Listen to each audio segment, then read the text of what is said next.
بیشتر به جای عینک شنا تو کلاه شنا نیاز. فکر می‌کنی اول بشی؟ چقدر مطمئنم برنده بشم؟ نمیدونم واقعا، مطمئن نیستم. اگه بخوام مطمئن بشم که خوب به همه یک میدم من برنده میشم. نه اونجوری بهترین راهه، یعنی اون بهترین نه. چیز، ولی سعی میکنم این کارو نکنم. ما انتظاراتمون از تو خیلی بالاتر از این صحبت هست. واقعا نمیدونم. تو این هستی توپه تا داری باش بازی میکنی ما بریم بقیه شرکت‌ها معرفی کنیم برگردیم. فقط فرشید این مایوئه که به من دادی من یه رونم بیشتر توش نمیره، چجوری بیام تو آب؟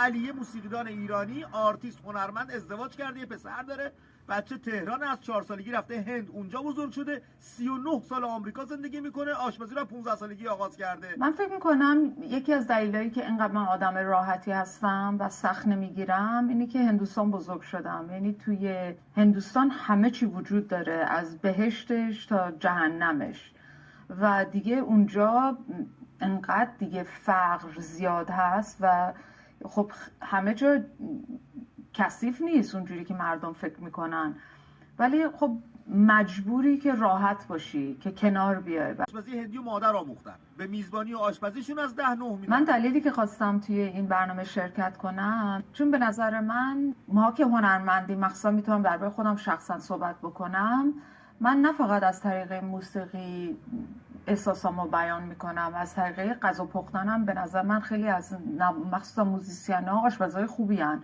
چون واقعا مثل آهنگسازی